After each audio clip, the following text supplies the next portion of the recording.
Mana yang bentang?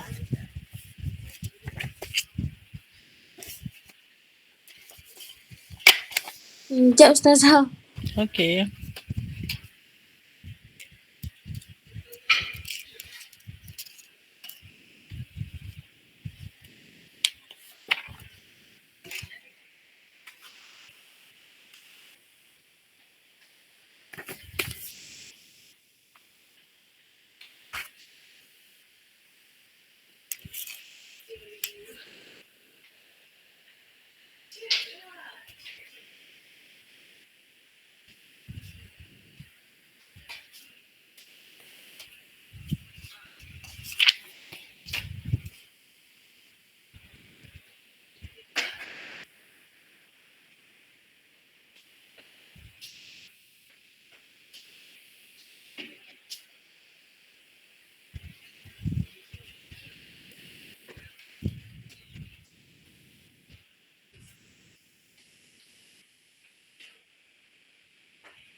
Ustazah. Ya. Ustazah, kita orang ada problem dengan slide. Kumpulan talak dululah. Mimi dengan Aida Syakira boleh? Sekejap Miss. Yes, Ustazah. Okey.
Ustazah, sekejap ya saya on laptop sekejap. Okey.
Mana?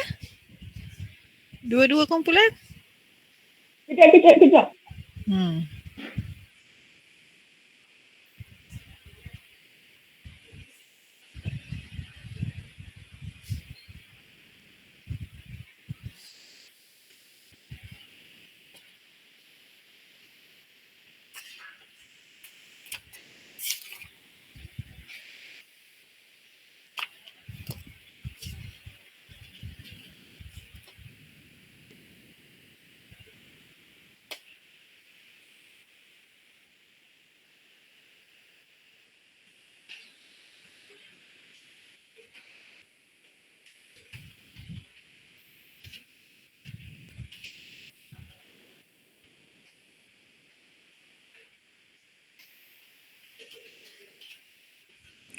Ustazah, Ya.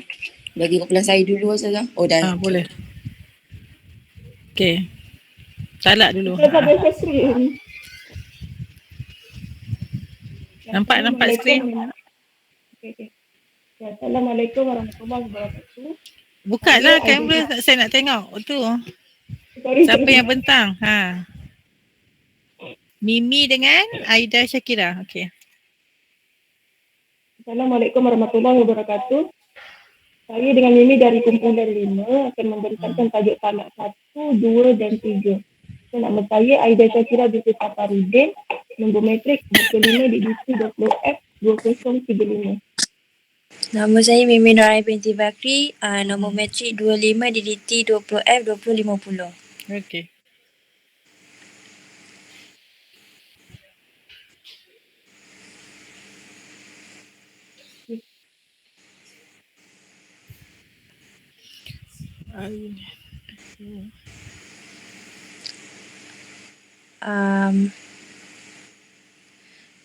Untuk pengertian pasal talak ni ialah suami mempunyai hak ke atas isteri. Lepas tu dia menceraikan isterinya selagi undang-undang tersebut tidak menyalahi undang-undang. Suami boleh menggugurkan talak 3 sekali. Lepas talak 3 tu suami tidak boleh rujuk. Kalau nak rujuk pun dia kena buat Cina buta.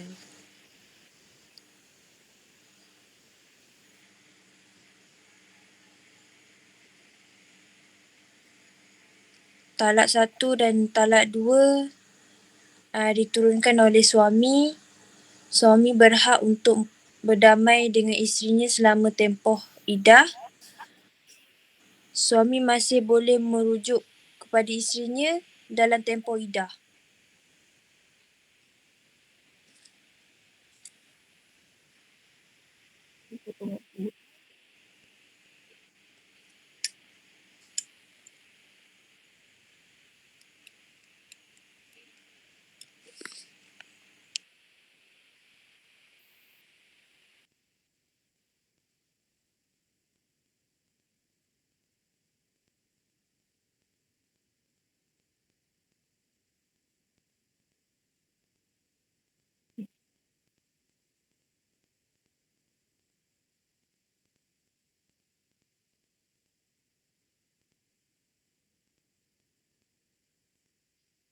Okey, talak 3 pula. Maksudnya ialah apabila suami menjatuhkan talak ketiga pada isterinya, maka suami tidak dibenarkan berdamai dengan isterinya. Kedua-duanya boleh berkahwin semula. Dengan syarat isteri telah berkahwin semula dengan lelaki lain dan menjalani kehidupan suami isteri, kemudian bercerai. Sekiranya tempoh iddah telah tamat, maka suami pertama dapat mengahwini isterinya lagi dengan kontrak perkahwinan yang baru.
Lepas tu dah habis dah?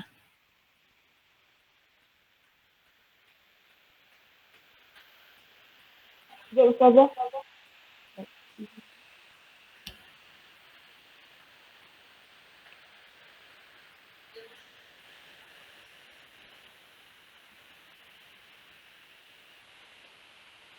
Sekejap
Ustazah dah tu je.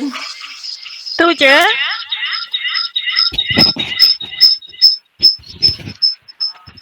Okey, terima kasih kepada kumpulan 2.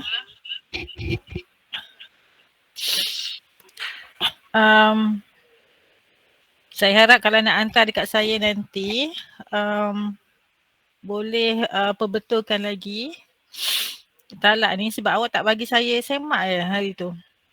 Bagi saya semak tak Mimi dengan Aida? Tak kan? Tak. Sebab banyak lagi kekurangan dalam awak punya slide. Yang pertama patutnya awak kena nyatakan apa dia definisi talak. Talak ada berapa bahagian. Lepas tu bawa terangkan talak 1 apa dia. Talak 2 apa dia. Talak 3 apa dia. Ya, sebab awak punya slide terlalu simple ya. Sebelum awak hantar dalam GC, awak kena bagi saya semak dulu. Boleh? Sebab slide awak ni terlalu simple dan saya nak bagi markah pun susah saya nak bagi markah ya. Sepatutnya awak kena bagi saya semak dulu. Okey, kumpulan seterusnya, kumpulan puasa. Dah selesai.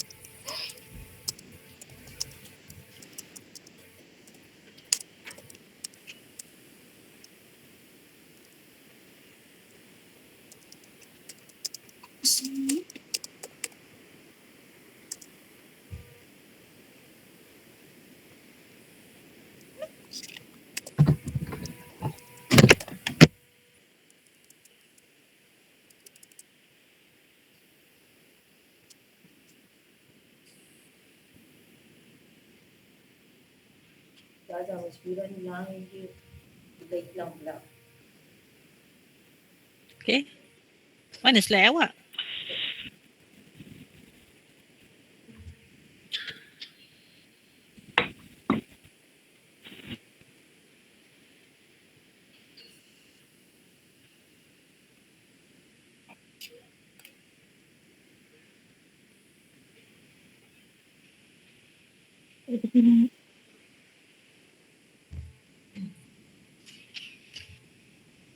Musfirah ke?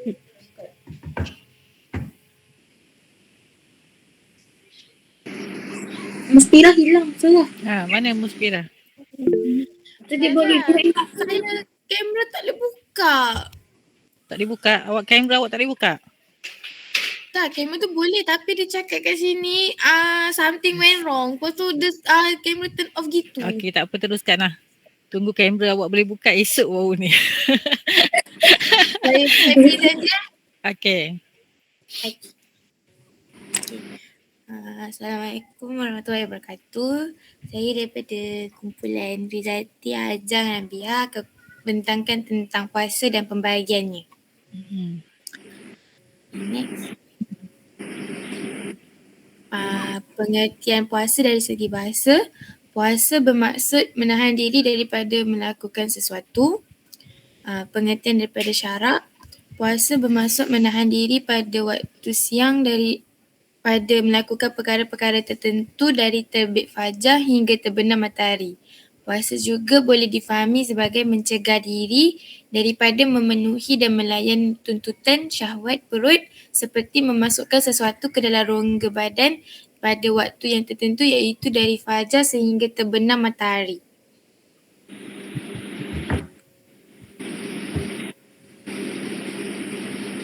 Syarat-syarat puasa terbahagi kepada dua. Yang pertama syarat-syarat wajib dan kedua ialah syarat-syarat sah.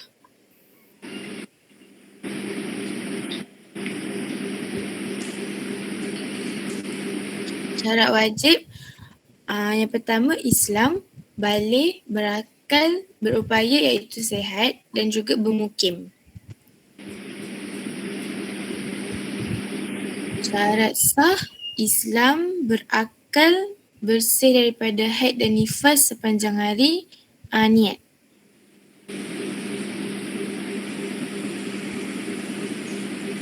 Rukun puasa. Yang pertama niat, yang kedua menahan diri dari makan dan minum serta perkara-perkara yang membatalkannya.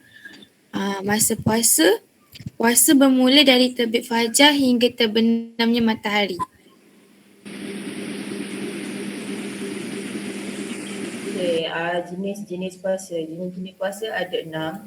Yang pertama adalah puasa wajib yang selalu kita lakukan iaitu puasa Ramadan, puasa kafarah dan puasa nazar. Puasa Ramadan diwajibkan kerana ketibaan bulan Ramadan. Bagi puasa kafarah diwajibkan kerana melanggar perkara-perkara tertentu yang dilarang seperti menziharkan isteri dan bersetubuh pada waktu siang. Okey, puasa haram itu puasa yang tidak mendapat pahala serta berdosa jika dilakukan. Antara puasa-puasa yang diharamkan ialah puasa pada hari Syak iaitu hari 30 bulan Syakban. Okey, bagi puasa sunat pula, puasa yang sangat digalakkan dan mendapat pahala yang banyak jika dilakukannya.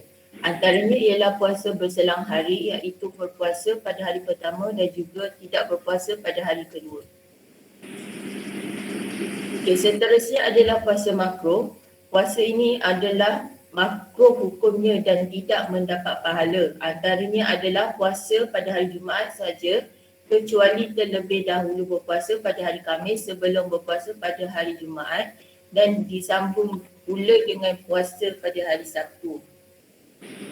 Okay, puasa bagi orang kafir tidak diwajibkan berpuasa disebabkan kekufurannya yang berlawanan dengan Islam yang menjadi syarat wajib puasa. Okay, yang terakhir puasa kanak-kanak yang beragama Islam yang masih kecil dan masih belum balik tidak diwajibkan berpuasa, tetapi sekiranya ia berpuasa maka sah puasanya dan mendapat pahala.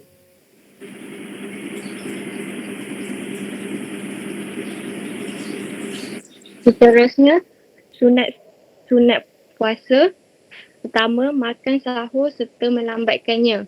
2, menyegerakan berbuka puasa dan sunat berbuka dengan buah kurma atau benda-benda yang manis. 3, menjamu orang-orang yang berbuka puasa. 4, mandi junub, haid dan nifas sebelum fajar. 5, memperbanyakkan ibadah dan berbuat kebaikan. 6, membaca Al-Quran. 7, beriktikaf terutamanya 10 hari terakhir bulan Ramadan.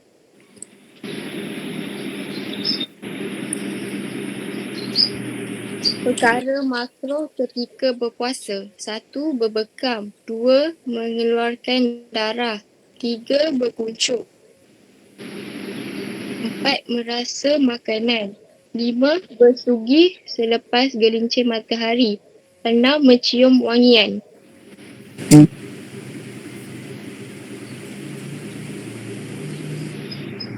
Seterusnya, perkara yang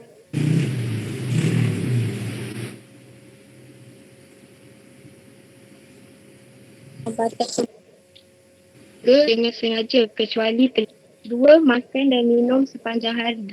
3. Mutah dengan sengaja. 4. Bersetubuh atau keluar mani dengan sengaja. 5. Keluar darah, haid dan nifas. 6. Gila, 7. Hitam atau mabuk sepanjang hari. 8. Mutad.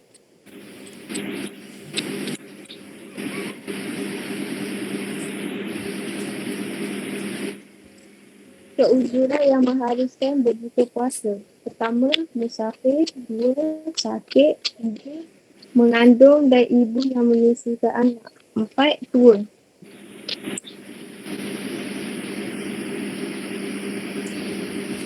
Seterusnya, keadaan puasa Ramadan ialah menggantikan puasa yang terbatal pada bulan Ramadan di atas sebab-sebab yang diharuskan berbuka oleh syarak.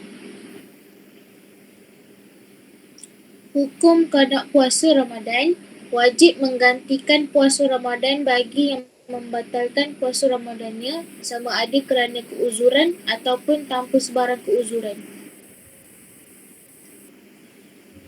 Waktu keadaan puasa Ramadan, waktunya selepas bulan Ramadan sehingga ke bulan Ramadan yang berikutnya. Walau bagaimanapun, keadaan puasa yang dilakukan dalam masa dilarang berpuasa adalah tidak sah. Contohnya seperti hari raya. Bagi orang yang mengakhirkan keadaan Ramadan tanpa uzur sehingga Ramadan yang berikutnya datang lagi, maka ia wajib qada dan membayar fidyah. Pengertian fidyah. Fidyah ialah bayaran denda dengan memberi makan orang miskin, iaitu secupak bagi tiap-tiap satu hari yang tidak dikerjakan puasa dengan sebab-sebab tertentu atau mengakhirkan keadaan Ramadan tanpa uzur sehingga Ramadan yang berikutnya datang lagi.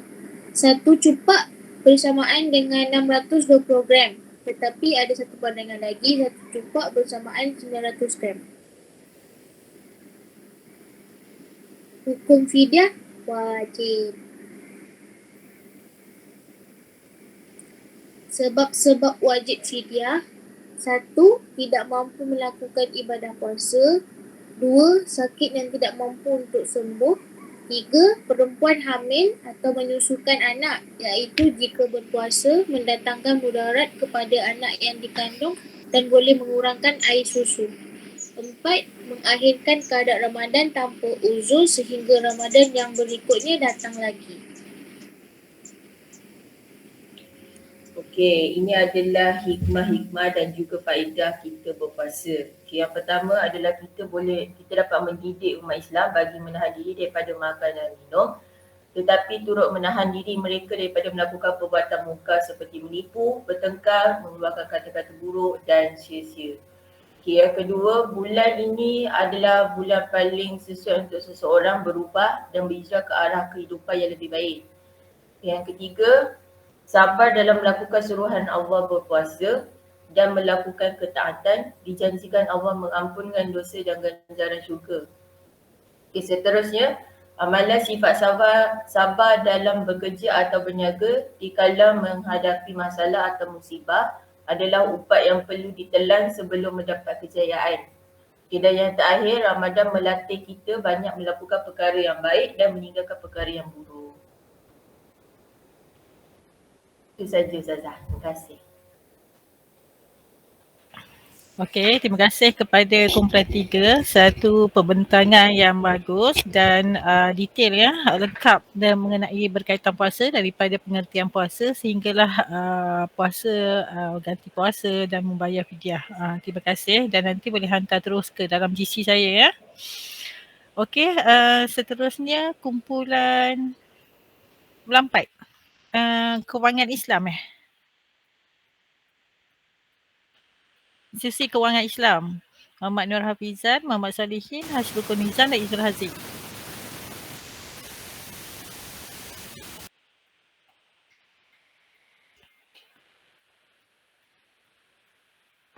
Ustazah, Ya. Saya nak tanya pasal puasa tadi. Kalau macam datang darah haid and then time tu waktu tu dia boleh puasa. Tapi dia mandi wajib. Mandi wajib lepas ni. Lepas boleh. So dikira dia puasa lah. Ya. Oh. Okey.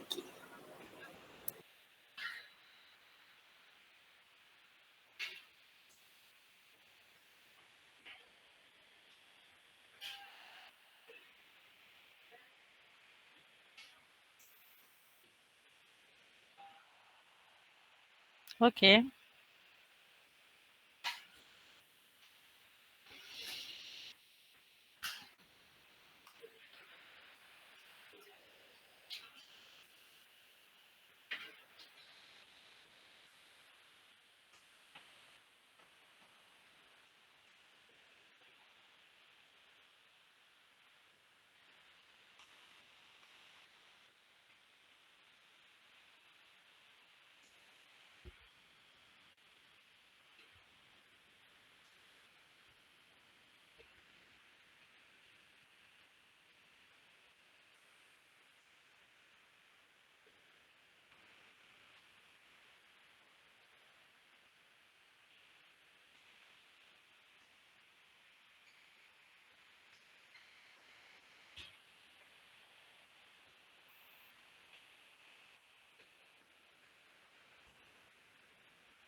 Hello, Tess. Boleh saya dengar. Tessa? Okay, dengar. Ya, line slow pula. Mana lagi 2 orang? Okay. Okey, boleh teruskan. Sorang.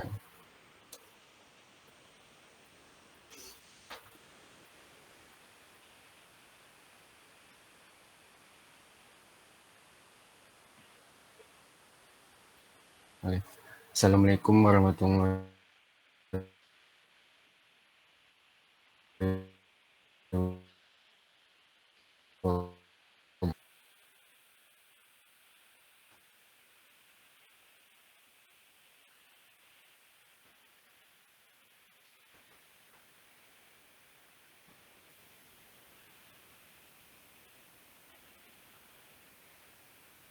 Tak dengar. Kenapa line slow? Line slow. Aduh.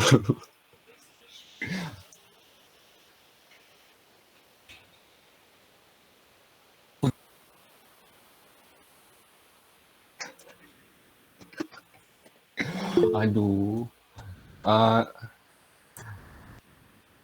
Tak bergerak apa slide ni?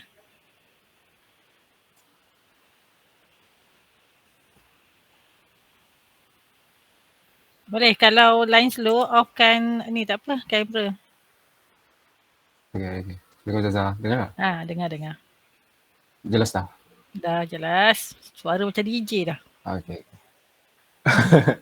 Okay, mula balik kan. Okay. Assalamualaikum warahmatullahi wabarakatuh. Kami daripada kumpulan 4. Tajuk pembentangan kami hari ini ialah Institusi Kewangan Islam. Seterusnya. Sorry. Pendahuluan. Terdapat pelbagai institusi kewangan Islam dalam menjana ekonomi. Institusi Baitul Mal, Wakaf, Perbankan, Takaful dan Gadaian, memainkan peranan yang penting dalam perkembangan ekonomi negara. Malah institusi ini mendapat sokongan yang sangat menggalakkan daripada umat Islam di Malaysia. Seterusnya saya bagi kepada Muhammad Izul Aziz. Baitul Mal lah. Baitul Mal secara istilah merupakan satu bentuk institusi kewangan dan pengurusan harta dalam Islam. Baitul Mal tugasnya adalah mengurus sumber hasil seperti zakat, atau wakaf, cukai, haraj dan jizyah dan lain-lain yang dikumpul dan digunakan untuk kepentingan masyarakat dan negara. Seterusnya, sumber Baitul Mal adalah daripada penguatan zakat, harta rampasan perang, ghanimah, cukai perlindungan, jizyah, cukai tanah, haraj, cukai perniagaan, usyur dan harta peninggal dan yang tiada waris wasiat. Dan lagi satu kafarah, iaitu denda yang dikenakan ke atas seorang yang melakukan kesalahan syarak seperti melanggar sumpah, melanggar nazar dan sebagainya.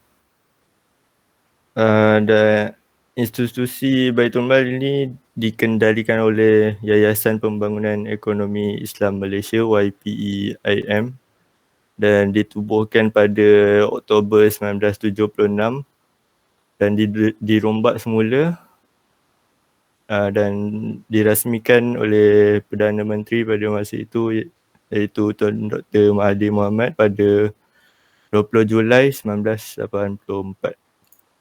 Maklumat penubuhan Baitul Mal adalah untuk meningkatkan kesedaran dan mengalakkan orang untuk bersedekah dan membangunkan umat.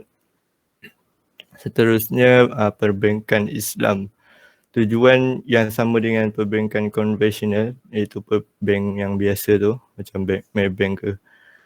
Melainkan operasinya berdasarkan prinsip syariah yang dikendalikan oleh fiqh al-muamalat, peraturan Islam dalam urus niaga.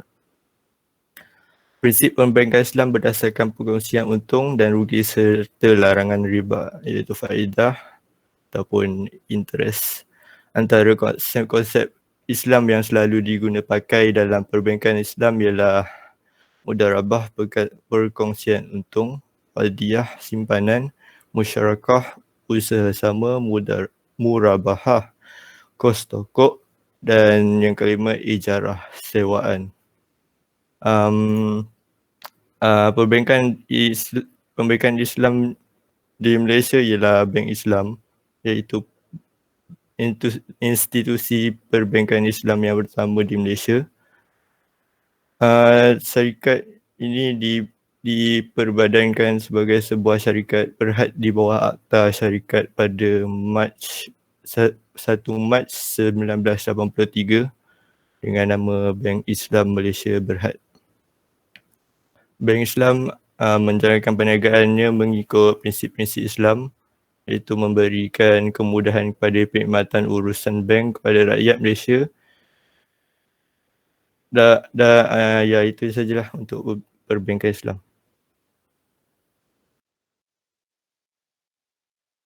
Seterusnya tentang ahran, iaitu pajak gadai Islam. Dari sudut bahasa ialah cagaran yang diserahkan oleh peminjam kepada yang memberi pinjam untuk jangka masa yang tertentu. Menurut istilah ialah menahan harta dan menjadikannya cagaran bagi satu hak yang boleh dituntut pemulangannya dari harta itu. Konsep al-ran ialah sesuatu barang yang berharga dijadikan cagaran yang terikat dengan hutang. Sekiranya hutang tidak dapat dijelaskan, barang tersebut boleh digunakan untuk menyelesaikan hutang. Seterusnya adalah pajak gadai Islam ni bertujuan untuk memberi pinjaman atau mudah tunai kepada orang ramai berdasarkan cagaran atau barang simpanan mengikut sistem syarikat Islam.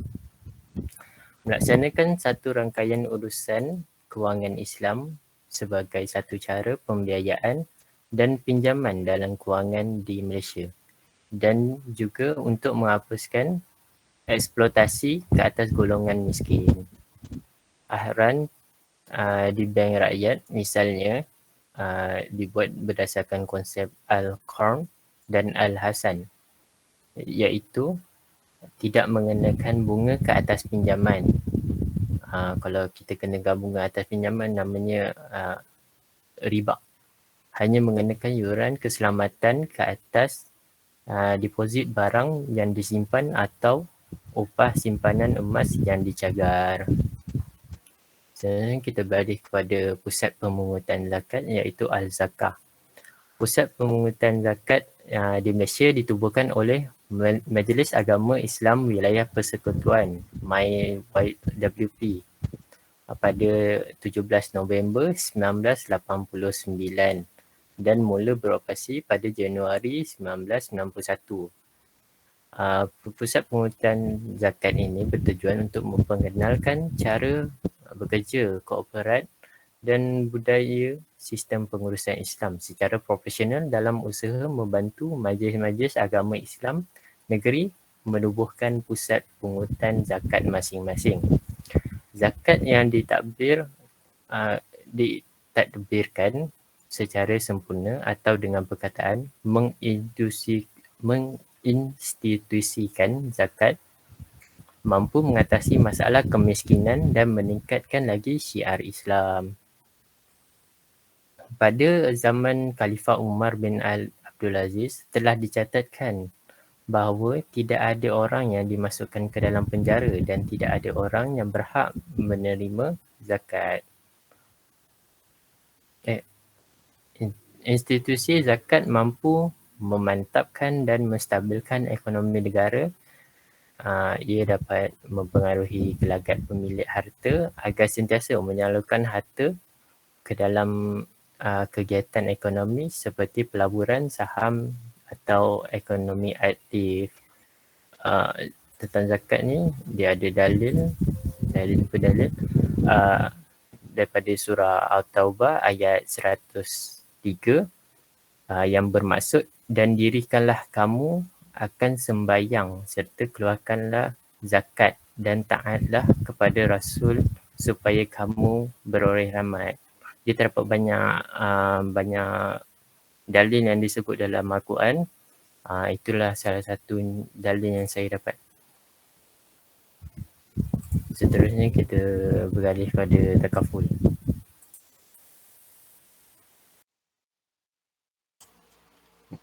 Okey. Seterusnya takaful insurans Islam. Takaful bermaksud saling menjamin.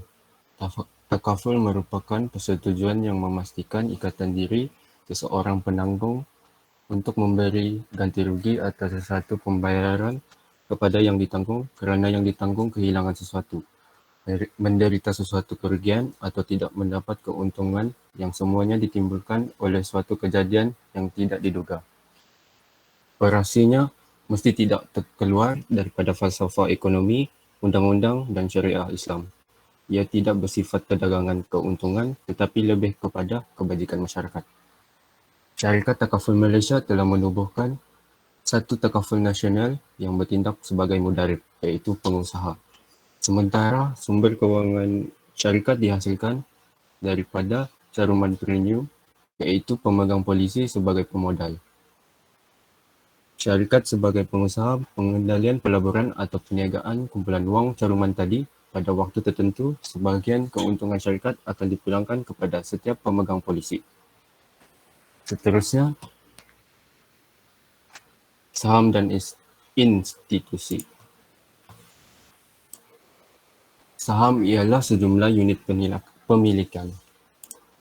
Tabungan amanah saham Islam bermula pada 12 Januari 1993 dengan pelancaran tabung itikal Arab Malaysia yang diurus oleh Arab Malaysia Unit Trust.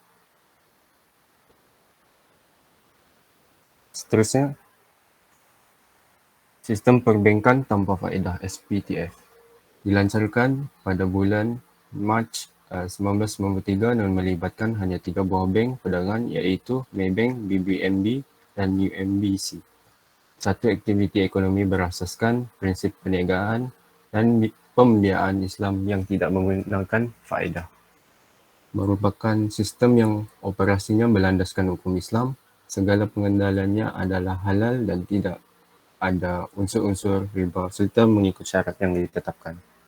Seterusnya saya bagi kepada Hasrul.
Okey, terima kasih kepada kumpulan kumpulan 4 ya. Satu pembentangan yang baik dan jelas mengenai institusi kewangan Islam. Nanti boleh terus share dalam GC lah.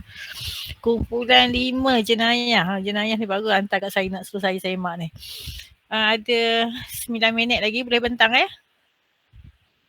Boleh tak bentang?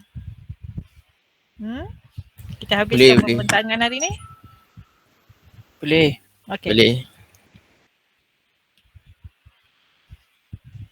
Dia kat kamera. Buka kamera lah.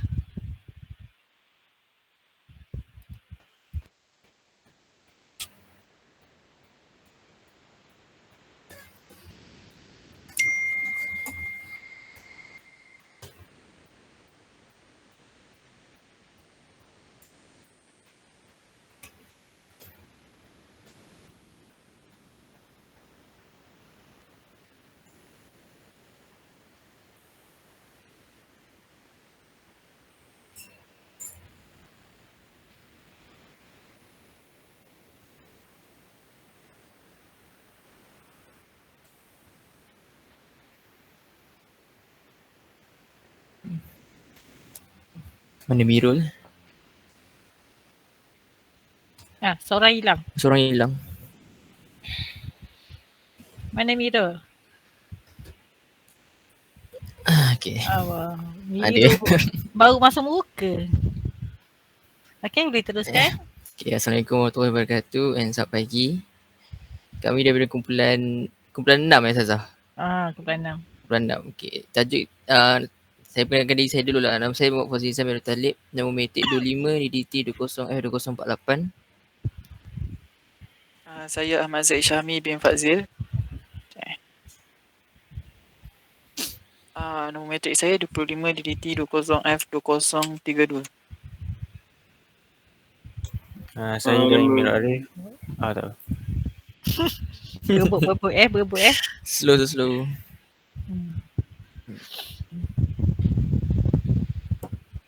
Nama saya Mirif Fahmi Muhammad Kamal Arifin. Nombor metrik saya 25 DDT 20F2029. Nama saya dari Amir Arif bin Yahya. Nombor metrik saya 25 DDT 20F2039. Okey, tajuk kita orang pada pagi ni adalah mengenai pengajian jenayah.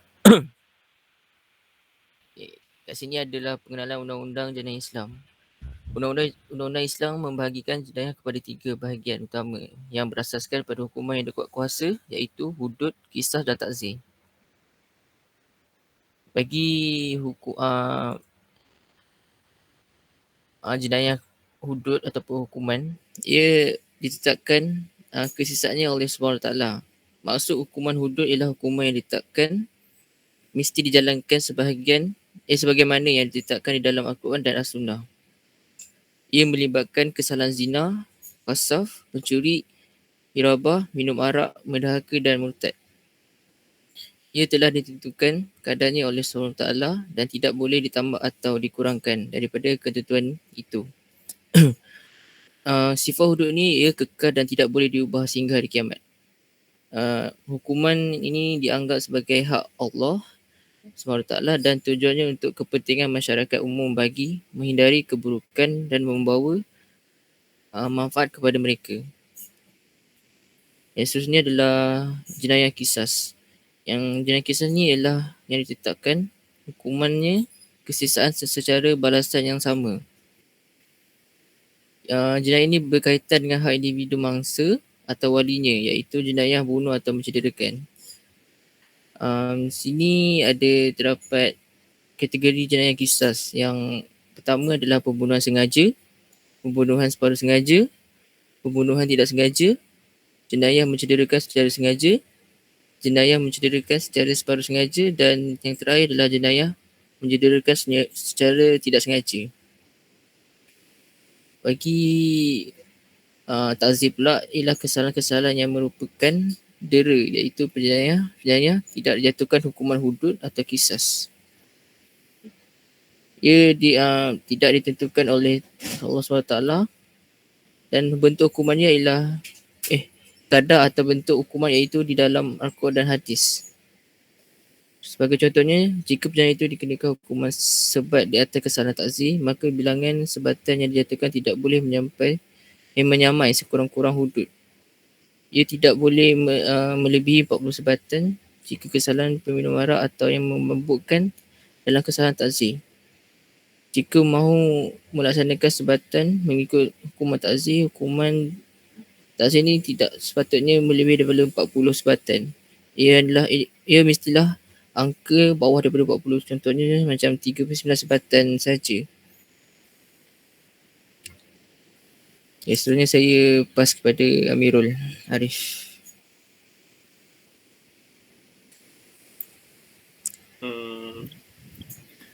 Minum arak. Daripada segi takrif, minum sebarang bahan yang memabukkan sama ada dinamakan arak atau tidak, banyak atau sedikit. So, maksudnya apa-apa bahan yang memabukkan tak ada selain pada macam anggur ke bahan yang daripada yang selain pada arak janji benda tu dah mabuk kiranya dah haram . Okay, next. Okay, setiap perkara yang memabukkan adalah haram.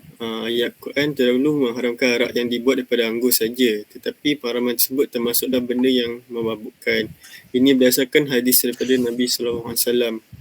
Kullu syarabi ashqarafa huwal haram. Maksudnya semua yang memabukkan adalah haram. Hadis ini menjelaskan maksud arak iaitu semua perkara yang memabukkan. Semua benda yang memabukkan walau apapun namanya, hukum meminumnya adalah sama dengan meminum arak iaitu haram. Seterusnya, kesan meminum arak. First, berpaling daripada ketaatan kepada Allah seperti meninggalkan solat dan berani melakukan maksiat. Kedua, datang penyakit seperti sakit jantung, hati atau penyakit dalam perut dan lain-lain. So, yang ketiga, Rasulullah SAW bersabda, barang siapa minum minuman keras sehingga masuk ke dalam perutnya, maka tidak diterima solatnya selama 7 hari.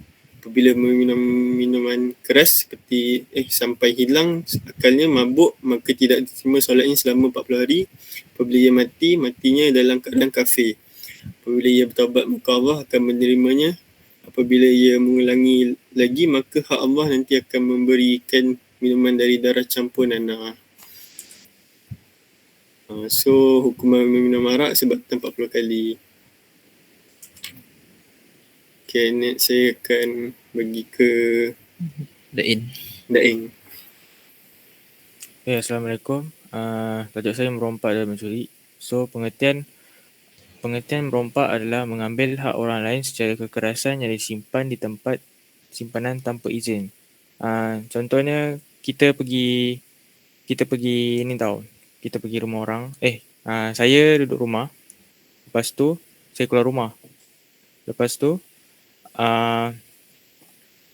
tiba ada perompak ni, dia nak masuk rumah, tiba-tiba saya nak keluar kereta je, dia datang. Dia macam merompak dengan menyamun ni lebih kurang Cuma menyamun ni dengan senjata. Macam parang ke. Lepas tu dia masuk, dia rompak dia ambil barang berharga. Kalau merompak, dia tak ada je macam boleh tak nak ambil barang tu. Dia mesti kekerasan Lepas tu mencuri ni mengambil hak orang lain secara bersembunyi. Mengambil hak orang lain secara sembunyi yang disimpan di tempat simpanan tanpa izin. Macam mencuri ni kita ambil barang orang tanpa dia sedar. Kalau merompak ni dia sedar.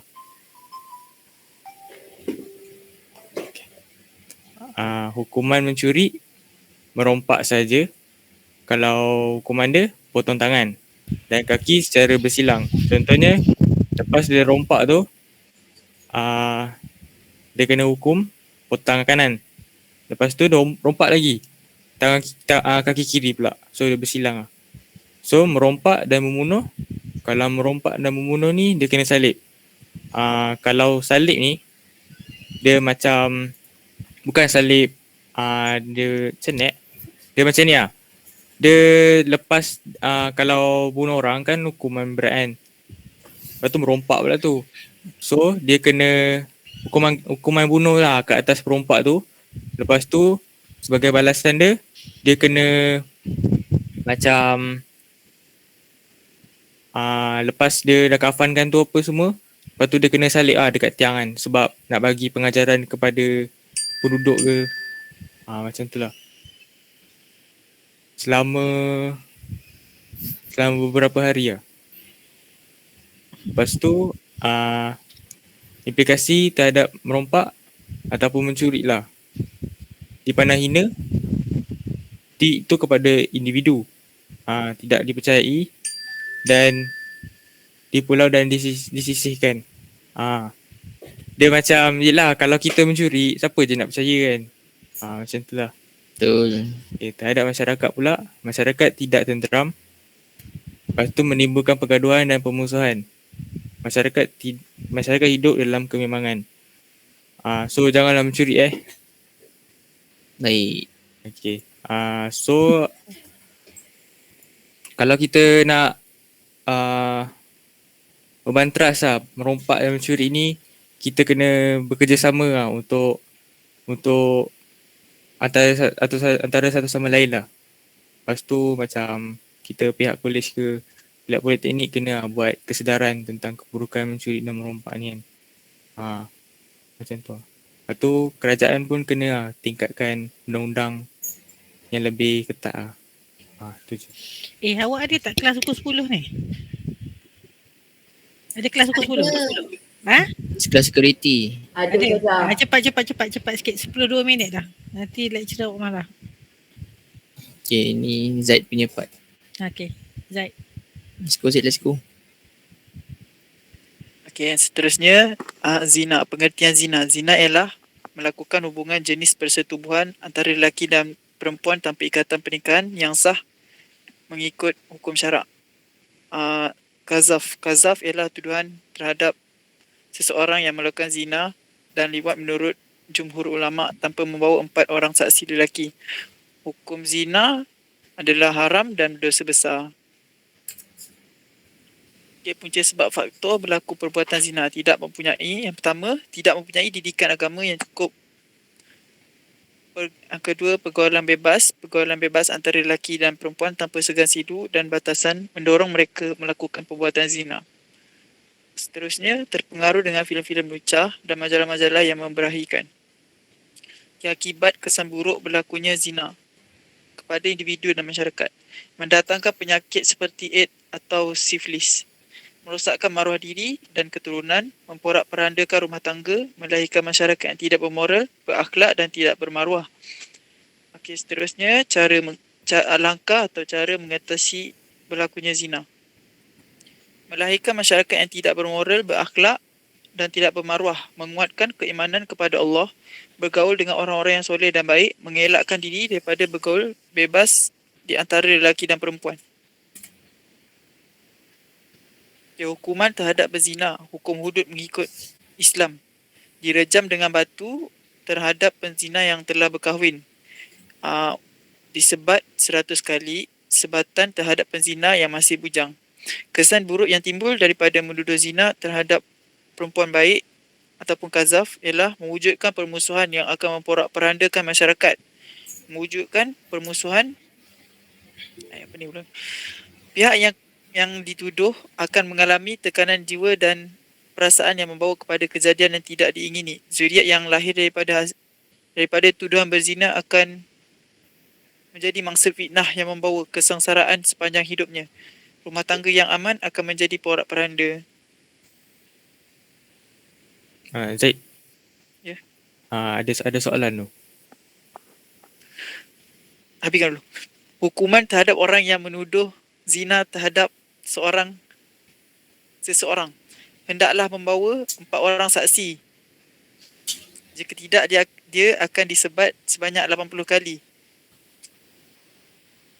Untuk ciri-ciri dan sifat wanita solehah sentiasa memelihara maruah harga diri dan mempamerkan akhlak yang baik dan mulia. Berpegang teguh dengan ajaran agama, tidak mudah terpengaruh dengan gejala mungkar, menjaga nama baik diri, ibu bapa, keluarga dan suami, sentiasa berpakaian menutup aurat. Okey, itu je daripada kumpulan kami. Sekian, terima kasih.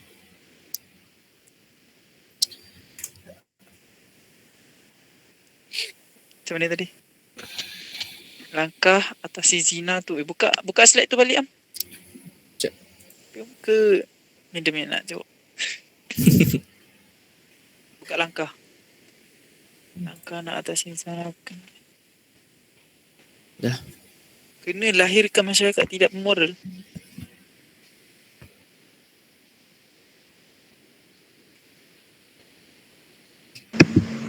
Maknanya orang kena cakap nak atasi zina tu kena ada masyarakat yang bermoral lah, yang kuat agama, bukan yang tak bermoral. Betul.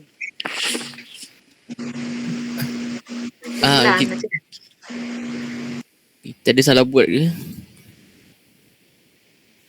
Kau ada siapa juga, Am? Mungkin lah. Aku tak double check pula. Check balik point tu.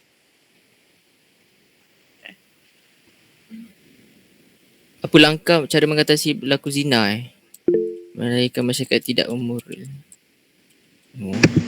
Lepas tu tidak bermaruah. Kenalah bermaruah, barulah tak berlaku zina.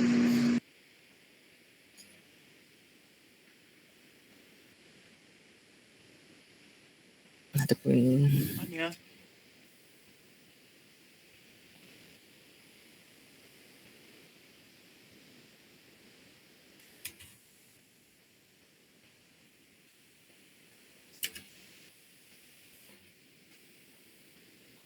buang point ni ke apa, Zid?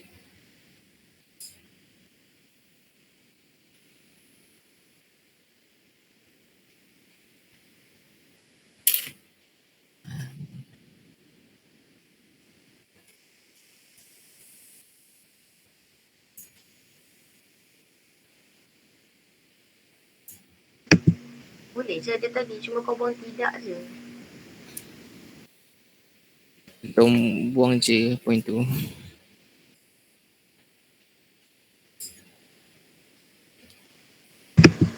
Okay. Alright.